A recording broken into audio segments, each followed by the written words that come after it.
आखिर 500 महारों ने 25,000 पेशवाओं को क्यों काट डाला? क्यों उस दिन भीमा नदी का पानी लाल हो गया था? जब लड़ाई अंग्रेजों और पेशवाओं की थी तो इन 500 दलित महार सैनिकों ने क्यों हथियार उठाए? यह सवाल हर उस व्यक्ति से पूछा जाना चाहिए जो आज भी जात के नाम पर किसी इंसान को नीचा दिखाने की सोच रखता है। आखिर जो अंग्रेज हमारे देश में राज कर रहे थे उनके साथ क्यों महार उनकी तरफ से लड़े? कहते इतिहास खुद गवाह बनता है। 1 जनवरी 1818 भीमा नदी के किनारे कोरेगांव में जब सूरज उग रहा था तब शायद उसे नहीं पता था कि आज का दिन हमेशा के लिए इतिहास में दर्ज हो जाएगा। एक तरफ थे 25,000 पेशवा सैनिक, घमंड, अहंकार, मनुवाद की सेना। दूसरी तरफ थे सिर्फ 500 दलित महार सैनिक जिनके पास ना तो साधन थे ना रईसी, बस एक जलता हुआ जख्म था। अपमान का जख्म, अन्याय का जख्म, उस जातिवाद का जख्म जो पीढ़ियों से उनके खून में उतार दिया गया था। उनको बेइज्जत किया गया था, जानवरों से भी बदतर उनके साथ व्यवहार किया गया था। पर कहानी यहां से शुरू नहीं होती। कहानी शुरू होती है छत्रपति शिवाजी महाराज से, जिन्होंने हर जाति और हर धर्म को सम्मान अधिकार दिया, समान दर्जा दिया। उन्होंने महारों को अपनी सेना में शामिल किया था क्योंकि उनके लिए बहादुरी किसी जाति से नहीं कर्म से तय होती थी। लेकिन शिवाजी के बाद जब पेशवाओं का शासन आया, मनुस्मृति का शासन आया, वही मनुस्मृति जिसमें लिखा था कि कौन ऊंचा है कौन नीचा है, और पेशवाओं ने इसे धर्म बनाकर समाज की रगों में जहर की तरह घोल दिया। संभाजी महाराज की हत्या के बाद महाराष्ट्र में अंधकार छा गया।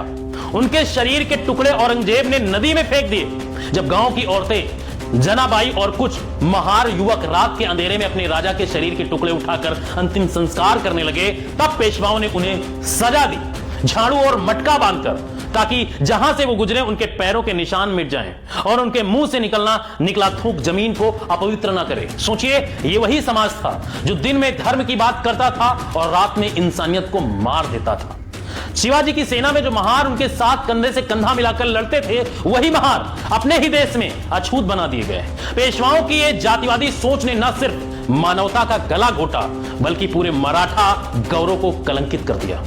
ब्रिटिश इस जातिवादी समाज को देखकर मुस्कुरा उठे।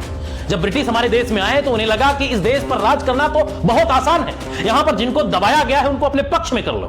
उन्हें किसी विदेशी सैनिक की जरूरत नहीं थी क्योंकि भारत में ही उन्हें ऐसे मजबूत मगर अपमानित लोग मिल गए थे जो अपने हक के लिए मरने को तैयार थे। 1750 से ब्रिटिशों ने महारों को अपनी सेना में शामिल करना शुरू किया। ये वही महार थे जिन्हें पेशवाओं ने अछूत कहा, लेकिन ब्रिटिश सेना ने कहा ये सिपाही हैं हमारे, हम इन्हें सम्मान देंगे। जब 1817 में तीसरे पेशवा बाजीराव ने ब्रिटिशों से बगावत की तो ब्रिटिश सेना में शामिल महारों को युद्ध की तैयारी का आदेश मिला। पर महार सरदार सिद्धनाथ ने पहले पेशवा से पूछा, अगर हम तुम्हारे साथ मिलकर ब्रिटिशों से लड़ें तो क्या हमें तुम्हारे राज्य में बराबरी का हक मिलेगा?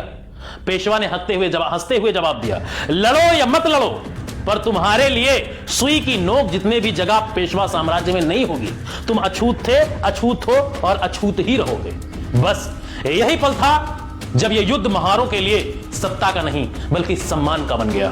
1 जनवरी 1818 की सुबह ठंडी हवा और भीमा नदी के किनारे सिर्फ 500 महार सैनिक कैप्टन फ्रांसिस स्टार्टन के नेतृत्व में कोरेगांव पहुंचे। सामने पेशवा की 25,000 की विशाल सेना थी, 20,000 घुड़सवार और 5,000 पैदल सैनिक। ब्रिटिशों के पास सिर्फ कुछ बंदूकें थी मगर महारों के पास ज्वालामुखी जैसा गुस्सा था।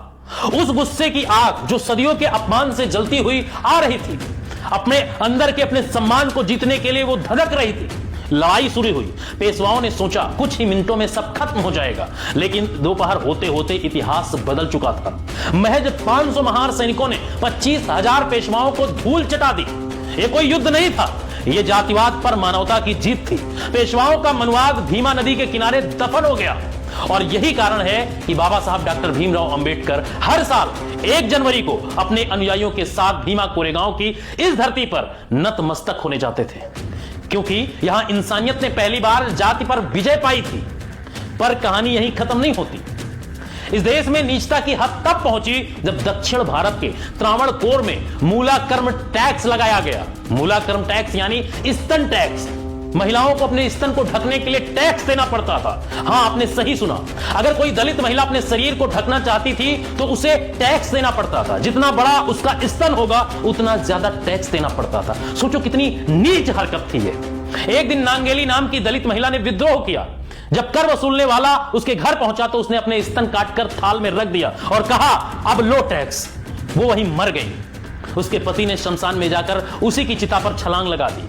इतिहास कहता है वो पहली सती नहीं थी, वो पहली क्रांति थी। पहली बार उसे सती माना गया जिसमें एक पुरुष ने भी अपनी जान दी। सोचिए, एक ऐसा समाज जो महिलाओं को कपड़े पहनने नहीं देता था, दलितों को मंदिर में नहीं जाने देता था, अछूतों को पानी नहीं पीने देता था, वही समाज खुद को धर्म का रक्षक कहता था। क्या यही है धर्म? क्या यही धर्म था? क्या यही मनुष्यता थी? क्या यही सनातन था जो अपने ही लोगों को इंसान मानने से इंकार करता था? लोग कहते हैं कि वहां पर भीमा कोरेगांव में महारों ने अंग्रेजों का साथ दिया। क्यों ना देते? उनके पास आजादी से ज्यादा अपने मान सम्मान की चिंता थी। आजादी तो मिल जाती, लेकिन कल के फिर उन्हें वैसी ही जिंदगी जीनी पड़ती, उससे भी बदतर न रख। कम से कम अंग्रेज उन्हें इज्जत तो देते थे। आप तो वो भी नहीं देना चाहते थे। आप तो उन्हें जानवरों से भी बदतर, कुत्ते की तरह जिंदगी जीने पर मजबूर कर दिए थे। भीमा कोरेगांव की लड़ाई कोई ब्रिटिश जीत नहीं थी, वो 500 दलित सैनिकों की उस आत्मा की जीत थी जिन्होंने अपने अपमान का बदला लिया। उन्होंने सिर्फ पेशवाओं को नहीं हराया, बल्कि मनवाद को मिट्टी में मिला दिया। आज जो लोग कहते हैं ना कि जाति खत्म हो गई है, उनसे पूछो, अगर जाति खत्म हो गई होती तो भीमा कोरेगांव का इतिहास क्यों अब भी जलता है? क्यों आज भी कोई दलित जब किसी ऊंची जाति के घर किराए पर रहना चाहता है तो उसे सोचकर टाल दिया जाता है? क्यों आज भी दलित को ऊपर पेशाब किया जाता है? क्यों आज दलितों को भी हीन भावना की नजरों से देखा जाता है? समाज तब बदलेगा जब हम इतिहास से सीखेंगे, और सीख यही है कि जो जाति के नाम पर इंसान को बांटता है वो पेशवा की औलाद है, और जो इंसानियत के नाम पर सबको बराबर देखता है वो छत्रपति शिवाजी महाराज का वारिस है। भीमा कोरेगांव हमें यही सिखाता है कि हमारी लड़ाई बंदूकों से नहीं जीती जाती, इरादों से जीती जाती है। महारों ने अपने इरादे इतिहास को बदल दिया, अपने इरादों से इतिहास को बना दिया।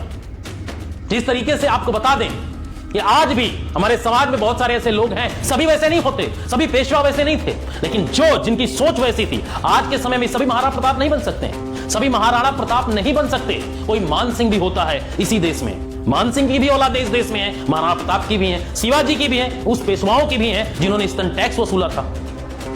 तो आज भी उस सोच के व्यक्ति आज भी हैं जो फेसबुक पर दिन भर उल्टे सीधे लिखते हैं। तो सलाम है उन 500 सूरवीरों को जिन्होंने अपनी जान देकर इस धरती पर बराबरी का पहला पताका फहराया।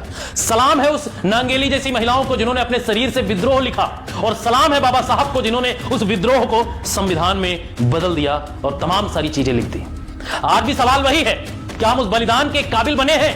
क्या हमने उस इतिहास से कुछ सीखा है, या फिर हम फिर से वही समाज बना रहे हैं जहां इंसान को इंसान नहीं माना जाता?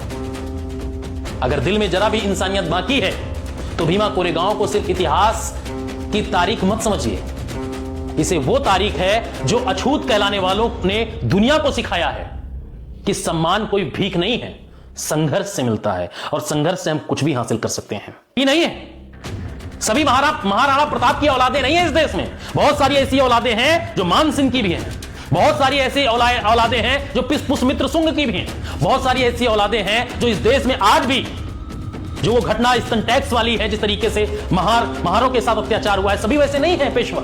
बहुत सारे आज भी इस धरती पर हैं जिनके दिमाग में आज भी जातिवादी मानसिकता भरी हुई है। फिलहाल इस वीडियो में इतना ही, लेकिन वीडियो अच्छा लगा हो तो वीडियो को दूसरों को शेयर जरूर करें और कमेंट में अपनी राय जरूर दें।